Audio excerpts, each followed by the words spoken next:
Good evening, everyone, and welcome. Sorry I'm late. I was supposed to have been here by 3 p.m. It's a quarter to 6, and that's because I had lots of activities lined up for today, so I couldn't get here sooner. For those of you who just joined the group newly, between yesterday and today, I hope you've been able to catch up on the resources that we've had so far. The first audio that gives a brief overview about the purpose of the group, what it is that we intend to discuss, and how you can start your business in 3 easy steps. The three main questions that we're going to be running through. Number one is which business should we start? Number two, to try and figure out if there is a viable business opportunity there. And then number three, if we can build a selling framework around whatever it is that we decide. And so if we take that step 1, 2, and 3, then that is the easiest way to get into business without being worried about the 17 or 20 other things that I mentioned at the beginning of the group. So if you're new, this is the first audio resource that you're listening to. There's some exchanges that you've missed, so just go start from the top, take your time, work your way all the way through to the bottom. I think the longest one so far is about 12, maybe 15 minutes, so it shouldn't take too long to get caught up to speed. So, welcome. I'm your trainer for today. I'm a sales coach and business consultant. My name is Tavishima Ayede. I'm also the host of the long-running Sales for the Nigerian Business Person podcast. It has now over 680 episodes, and it's available on Apple iTunes for you Apple people. It's on Google Podcasts for you Android folks, or any podcast player of your choice, whether you're an Android person or you use one of those fancy Chinese phones. So, wherever it is you look for the podcast, you will find it available. Free audio resources available forever.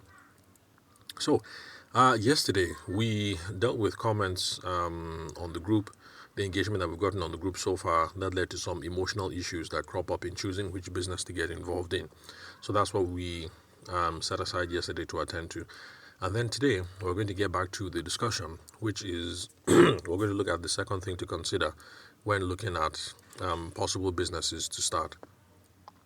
Now, I mentioned that when it comes to looking for businesses to start, we're looking at three main things. Number one, what's your passion? That's things that you love. Number two, what are the things that you're already good at, things that you do every day, daily, periodically. You're doing it for free anyway. That's following your effort. It doesn't have to be your passion.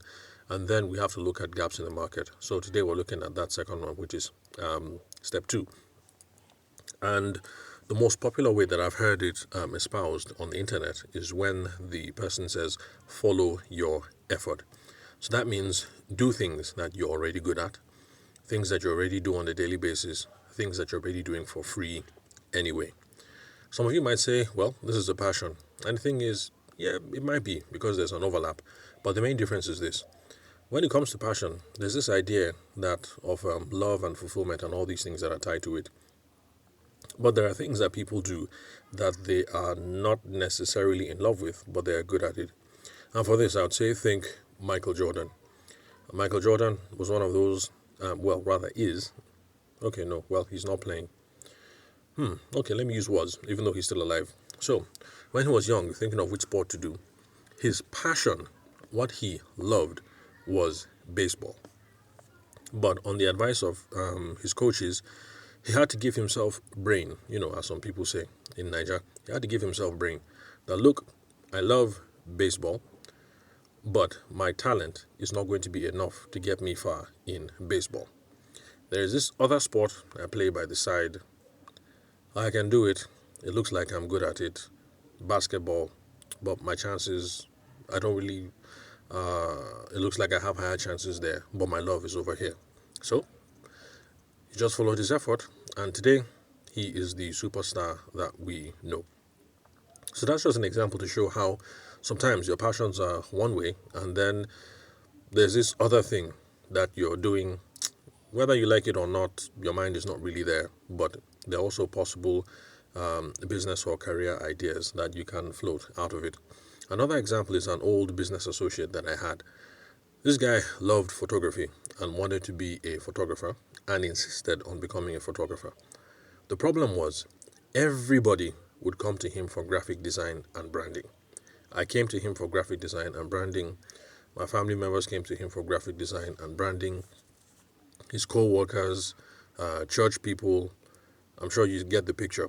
Everybody is coming to him for graphic design and branding. But the fellow insisted that he wanted to be a photographer. Now, should he have leaned in to graphic design and branding or stuck to the love of photography? I won't tell you which way he went, but these are some of the things that you have to consider. There are some of you that are really in love with something, and then there's just this other thing that you do on the side. Either of them can work. This thing that you're madly in love with, or this other thing that is like the second stepchild, but people come to you for it anyway. And right now, you're doing it for free or you're doing it for a small fee. These are things to consider. But in my own opinion, whether you go for that thing that you love or whether you go for that thing that is the ugly stepchild that you do every day, that you're good at, but you don't quite send it, it ultimately depends on whether, on which of these opportunities are viable. And when we talk about viability, we're talking about chances of survival. And since we're talking about business and we're talking about chances of survival, we're talking about profitability, more or less. So, which of them can you build long term profitable businesses around? So, if it looks like you can build a long term profitable business out of the one that you really, really love, then go ahead, take a shot at it. But please remember the caveat I've been giving since we started. When you take something that is your passion, that is your love, that fulfills you, and you now yoke monetary expectations around it, the thing could become crippling and it could become stifling. So if you don't want to fall out of love, if you don't want to risk falling out of love with your business, maybe you shouldn't start it.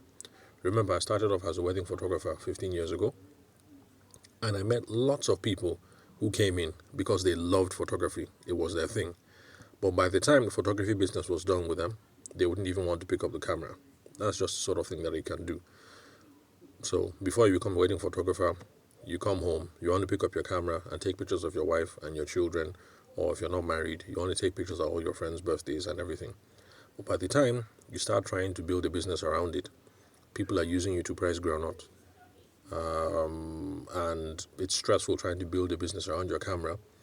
The last thing that you want to do on a Saturday when somebody says, hey, come, let's go and paint ball, or let's go and eat suya, or let's go and play football, the last thing you want to do is pick up your camera because it just feels like, look, Monday to Friday, Monday to Saturday, I was hustling this camera thing. Sunday, that is now my own time to chill. You guys want me to bring my camera? I beg, just free me. So it happens. If you decide to take your passion and turn it into profits, those are some of the downsides. Now, back to viability. Now, if the economic viability comes from the second thing, like Michael Jordan, for instance, you're in love with baseball, but it looks as if that basketball, that's the thing that will pay the bills, then you can give that a shot as well. So those are the things that we should be looking at. What is going to be the most viable, and can we build stable selling frameworks around this idea? I think if you can satisfy 2 or 3, it's okay with taking a shot with either one. So, I hope that the gears are turning so far if you haven't decided on a business idea yet. For Shodex and for Kiki, it looks like they have their idea already locked down. Tomorrow, we're going to look at gaps in the market or unsolved business problems, how those can give us ideas to start a business. So remember, if you find the activities that we're having so far on this group valuable, please share the link and share it freely, share it wildly. Sorry, not wildly, widely. Sorry, forgive me for that.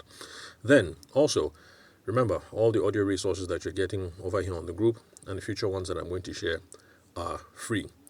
Download these resources to your phone so that they're available after we close the group. Because after we close the group and I kick everybody out, they're not going to be available anymore. So whatever it is that you like, download it right to your phone. Listen to this right now.